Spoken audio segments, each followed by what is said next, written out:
Please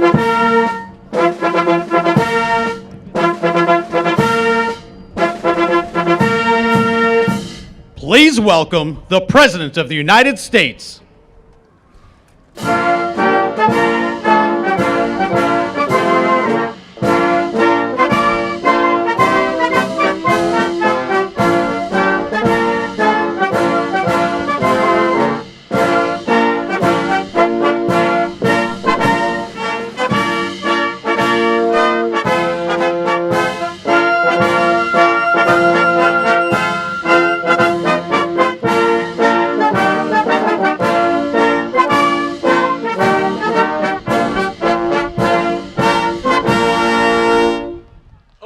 Middle School.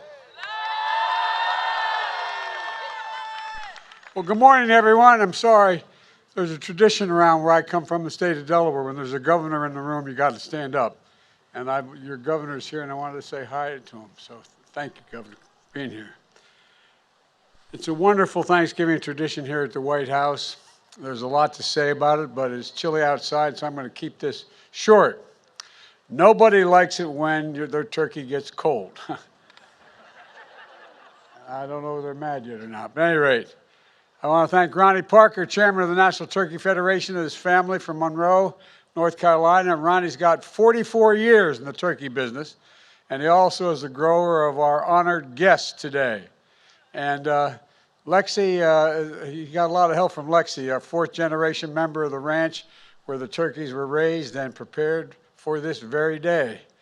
They don't know what the verdict, I'm not sure of the verdict yet, but we're going to find out in a minute. They listen to a lot of music, I'm told, in order to prepare for the crowd noise today. That's real hard work. And they interacted with the children to show their softer side. Sounds like another flock hoping to come to Washington in 2024. Look, we're joined by another special guest, and that is for what is the largest national turkey presentation ever held at the White House. My dear friends, I can introduce them again, Roy Cooper and First Lady Kristen Cooper here. Truly fantastic leaders. Say hi, man. We're also joined by Congressman Dan Bishop. Where are you, Danny? Hey, Dan, welcome. Great to see you here. Thank you.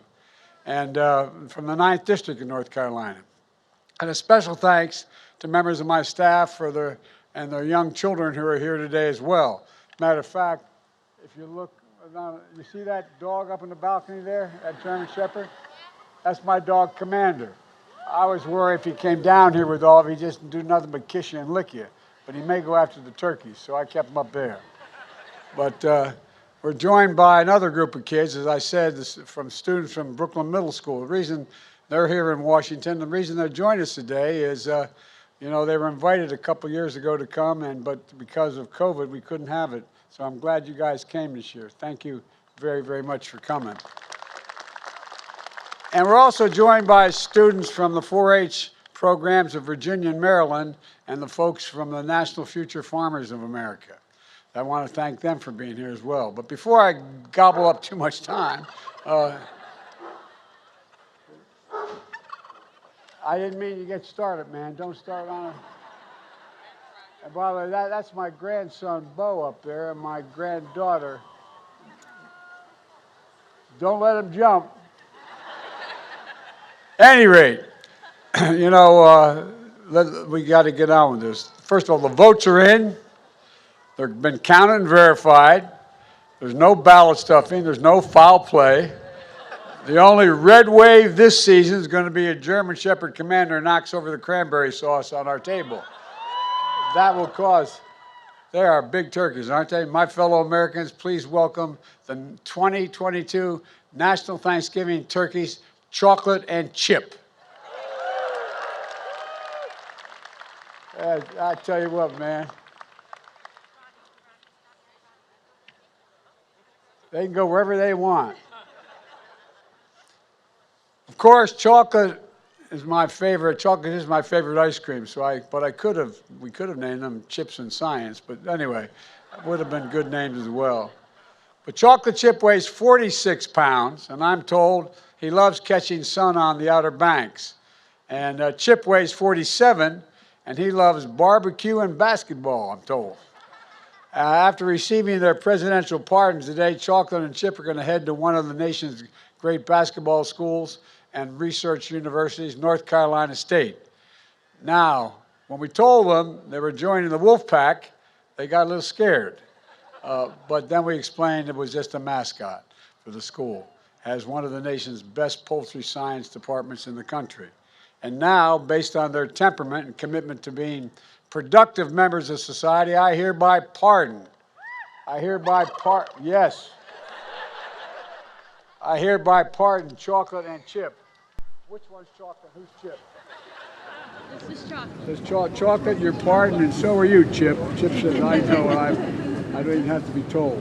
Honey, why don't we put him on the table? Can we do that? You can do that. That's a big bird, man. We have more chickens than anybody in the nation in Delaware, but we don't have turkeys. Look at this. God love you. Now, this is Chocolate, right? It is. Chocolate, you are pardoned. You are pardoned. He said, you had to tell me that? Yeah, you are. Yeah, I'm serious. He said, I don't know, man. You didn't have to pardon me. I knew I was pardoned. At any rate, thank you both very, very much. Thank you. Thank you very much. Appreciate it. Appreciate you. How many turkeys you got down there you raising? Circle S Ranch grows about 9.5 million turkeys a year. God love you. 9.5 million turkeys. I tell you what, that's like some of the countries I've been to. Anyway, do you want to talk? No, look, folks, in all seriousness, let me close with this. We can't forget the reason for Thanksgiving in the first place. The Pilgrims thought it was pretty important in tough times to come together and thank God, to be grateful for what we have. That's what the Thanksgiving tradition is all about, being grateful for what we have. And grateful for fellow Americans who we may never meet, but who will be, there you go. They're grateful. And think about the scientists and researchers, doctors and nurses keeping us safe through the pandemic. 2 years ago, we couldn't even safely have Thanksgiving with large family gatherings.